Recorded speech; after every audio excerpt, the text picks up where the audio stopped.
All right, so to play around with vectors, you're going to do some pretty amazing things today. First thing is, let's see how long a vector has magnitude and direction, right? So to find the magnitude, all we're going to do is we're going to think, all right, if this is the origin and you're at point 2, 3, how far is it from here to here in the I direction? 2. How far is it in the J direction? 3. So how would you find this magnitude R? It's just Pythagorean theorem, right? So whenever we do the magnitude of a vector, all you do is Pythagorean theorem of x and y. If it's in 3D, you can keep adding a square. Do you know why you can do that in 3D? Let's say this popped out into 3D and it went, well, let's say it went 1 out in the z direction. Okay, so here's the z direction. We'll call it k. All right, what do you notice about this length and this? What angle does the pop out of z do with this diagonal? 90, right? So if you square this, you just get x squared plus y squared, right? And if you square this, you get z squared. Well, the reason it works is because if you square this, x squared plus y squared, and add z squared, then you're going to take that sum and take the square root. And so this works for any number of dimensions you want. You could do 4, 5, or 6 if you want. But for a here, we're going to go -2, 3, 1 square root of -2 squared plus 3 squared plus 1 squared. And you'll see this one a lot. It's the square root of 4, 9, 13 plus 1 is 14. That's how long a is. So what? Well, we're going to do something with that. Now, let's say I have a vector, like your vector A that you had, and we're going to try to find the magnitude of it, the length of it. Well, if we find the length of it, we're going to be able to know that if that length is square root of 14, we could turn it into our favorite length, and our favorite length is what? What's the easiest length to deal with? 1. So to get that, all you're going to do is take whatever your vector is and divide it by the length of it, and now it's going to have this little weird symbol is for unit length 1. Unit vector. Length 1. Who cares, right? Who cares if it's length 1? Well, I'll show you. We can take a vector and make it any length we want, but we want to make it 1 first. So here's the vector 1, 2, -1, and if you want to, you can write it as a column vector. This is position 1, 2, -1. Would you take a moment and find the magnitude, this means magnitude, not absolute value, of u? Tell me what that is. Go.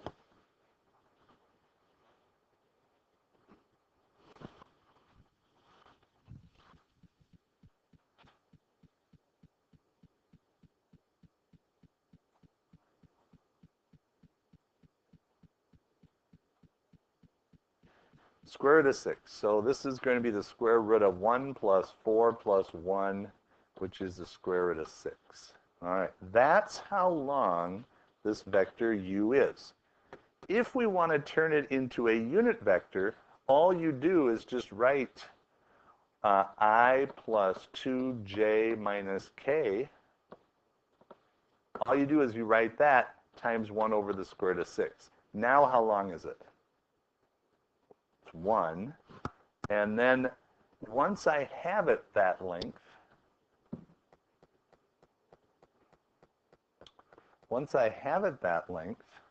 now what do you think I do with that to make it 5 units long? Multiply by 5. Isn't that easy? This is just going to be 5 over the square root of 6 times I minus 2j minus k. Let me try that one more time. Let's say that you want to make it 100 units long. Is that a hard thing for us? No. Easy. You just go like that. So a good way to remember this is about, I don't know how many years ago, 30, 40 years ago, FedEx came up with this fantastic idea that will save them millions and billions of dollars, but it's completely counterintuitive. How many bought something on Amazon this week? Okay, good. If you bought something from Amazon and they use FedEx, did you know that wherever that is, do you know where it gets sent first? All packages that are sent through FedEx. Yeah, do you know, Cameron? Yeah, and where is it? Not Minneapolis. It goes everything. Amazon is a little different, but if they use FedEx, everything sent to FedEx literally goes to Atlanta first. Everything goes to Atlanta. So if you buy something from, South Dakota, it gets sent to Atlanta, and then it gets sent to wherever you're supposed to do it. Now, doesn't that seem kind of dumb? But think of what they save. If you have 50 major cities, and each one has to go to all the other cities, they'd have to receive from South Dakota or Colorado or wherever, they'd receive everything. And do you know how expensive it is to have all those different hubs? Now you have one hub, Atlanta, and then they send it to like Minneapolis, and then Minneapolis will send to 4 or 5 different places. See how clever that is? That's exactly what's happening here, is that if we have any vector, think of it going to Atlanta. Atlanta is length what? All the vectors are shrunk to what? 1, and then we can make it any length we want. I thought that was kind of a nice analogy. All right, so that leads us to something called the scalar product. And the scalar product is annoying. It's like multiplication, but not quite. Scalar product is a method of multiplication of vectors that's going to give us a number that doesn't mean anything. Doesn't tell us a vector, doesn't tell us anything, but we use it to find the angle between two vectors. So let's do this first. Let's see the shortcut of dot product. Dot product, you'll see A dot B, and then it's x1, x2, y1, y2, z1, z2. But how do they get that? So what we're going to do is we're going to take this formula. This is the magnitude of A, this is the magnitude of B, and this is the cosine between the two vectors. So let's take two vectors that are unit vectors, length 1 and length 1. What's the angle between them? 0, right? What's the cosine of 0? 1. So the cosine of 0 is 1. And how long is a unit vector? I and I. 1 and 1. So using this formula, the dot product is 1 times 1 times the cosine of 0, and that is 1 times 1 times 1, which is what? Very good, 1. Okay? Now, J is a different direction. We'll call it up direction, but you can see how this will be 1 times 1, cosine of 0 again, which is 1. Anytime that you have the same letter dotted together, it's going to be equal to 1. So all of these dot products, I, J, K, K, will be 1. Write that down. Anytime they don't form two parallel ones, like let's say we have an I and we have a J. Now what is the angle between these two? 90, right?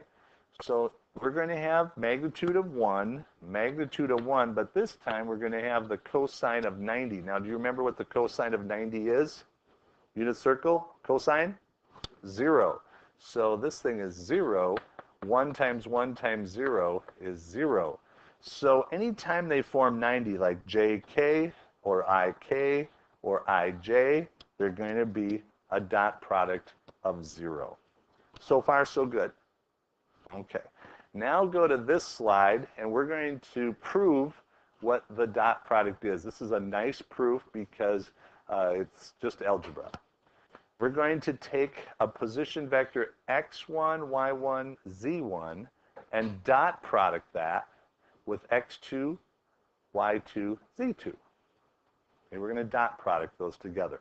If you want to think of it visually with a vertical, it's x1, y1, z1 dot x2, y2, z2. We're going to see what that equals. Are you ready? Okay, I want everybody to do this with me. Everybody's on the right side. Jacob, you're with us? You're good? All right. So do this with me. We're going to FOIL here. We're going to do this, this, and that. So in purple, we're going to get x1, x2, I dot I. And then we're going to get x1, y2, I dot j. And then we're going to get x1, z2, I dot k. So that takes care of that one. Now we're going to do the y's. All right. So the y is going to be x2, y1, I dot j. Then it's going to be y1, y2, j dot j. And then you're going to get y1, z2, j dot k. And you guessed it, one more to go. These three. You ready? So this is going to be x2z1 I dot k. And then it's going to be y2z1 j dot k. And then the one you saw coming, z1, z2, k dot k. Give you a chance to write those down. We said that I dot I, I'm going to use black. I dot I was 1, j dot j was 1, k dot k was 1. And what was I, anything that's perpendicular, I, j, what was the perpendicular equal to? 0. I, k, 0. I, j, 0. jk, 0.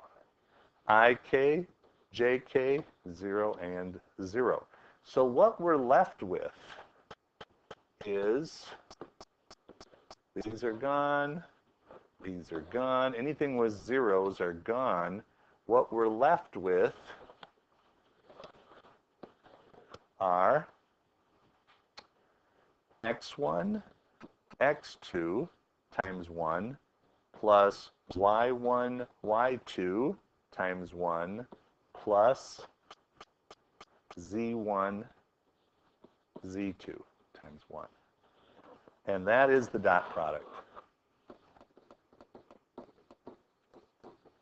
It's really easy to do. It's just you kind of need to see where it comes from. Feel okay about that? Love it. Love that. Love that proof. Okay. This is the proof of A dot B equal, where this comes from, using the dot product. If you had the first vector, the x and y, you could describe each one in terms of cosine and sine. And so I'm going to save this one for later. We're not going to worry about that. So if you solve for the cosine of theta, you're going to get the dot product over the magnitude of A, magnitude of B. Okay? And so I'm going to show you how to do this, and then I'm going to tell you a quick story how vectors saved my marriage. All right? So we're going to take A, which is, I'm going to write these nice and clearly for you. 3, negative 1, 5. And B is negative 2, 4, negative 1. Here's what I want you to do. Find the magnitude of A, magnitude of B, and the dot product of B. Go. Let's see how you did. So this one is the square root of 3 squared is 9, negative 1 squared is 1, 5 squared is 25, 25 and 10 is the square root of 35. Who got the square root of 35? Fantastic. And then for B, it's the square root of negative 2 squared is 4, 4 squared is 16, there's 20, negative 1 squared is 1. So it's square root of 21. How many got square root of 21? Great. Get your calculators out. The dot product is going to be multiplying these across. Now, if it helps, go 3, negative 1, 5, dot, negative 2, 4, negative 1. You're going to multiply these together, okay? But then you're going to add those products together. So this is negative 6, and then you're going to add negative 4, and then you're going to add negative 5. So I got for that one negative 15. Okay? So now what we're going to do is we're going to find the cosine of the angle. The cosine of the angle is the dot product over the magnitude of A over the magnitude of B. You will not have to memorize that. We'll give that to you on a test. So this is going to be negative 15 over the square root of 35 over the square root of 21. How many of you like to get things right on a test? Oh, good. So take negative 15 in your calculator, degree mode, divide by the square root of 35, but then what do you do next in your calculator? What's that? You take negative 15 and divide by square root of 35. All good. What do you do with this? Well, if you would like to get things right, you divide by the square root of 21. If you like to do it wrong, multiply it. Even though it's in the, students are always tempted to multiply because they see it down here, but really this is negative 15 times 1 over the square root of 35 times 1 over the square root of 21. So aren't I dividing each of those? So you take negative 15 divided by the square root of 35 divided by the square root of 21. I need 3 decimals for this. What is it? Point what? Negative point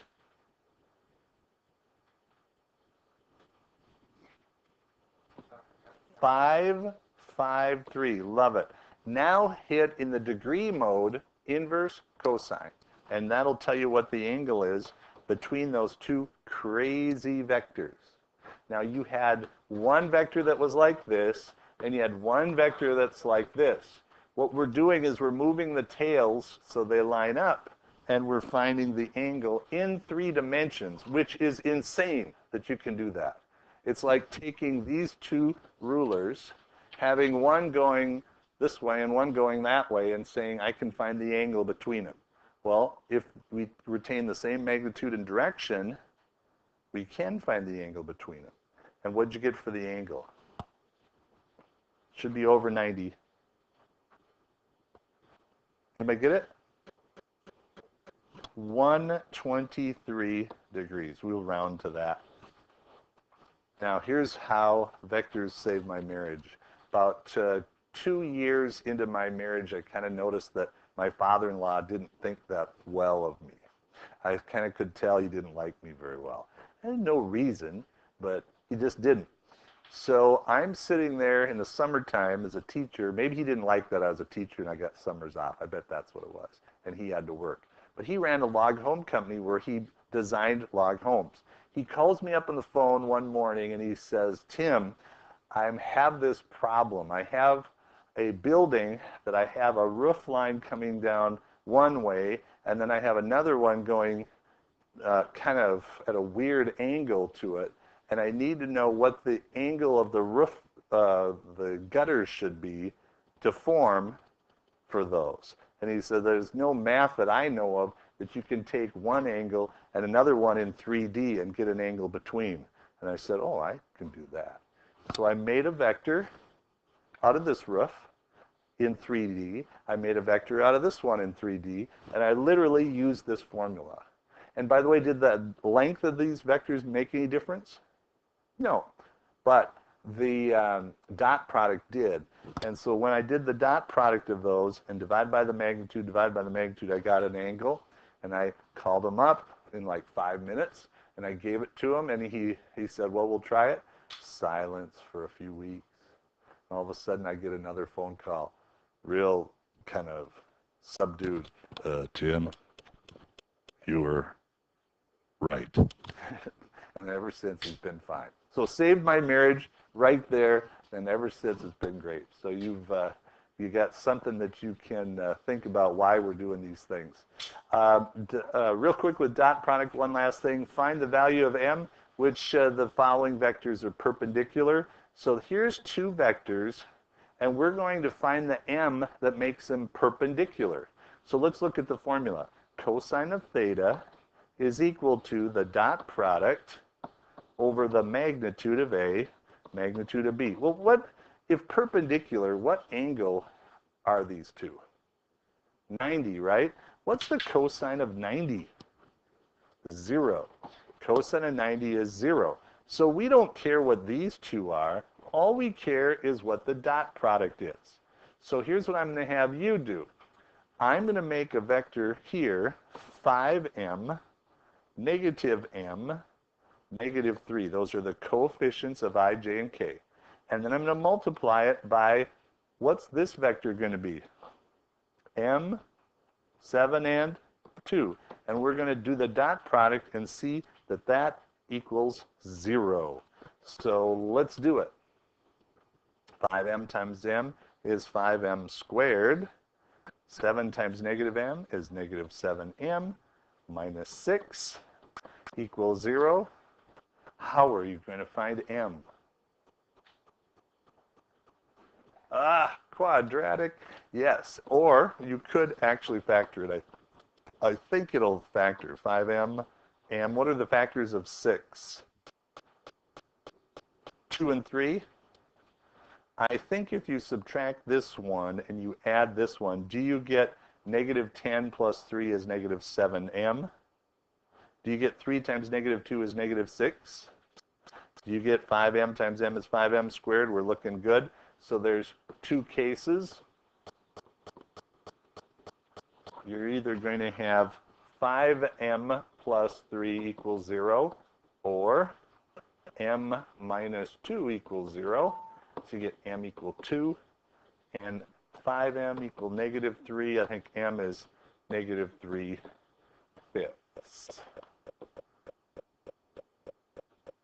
Come on.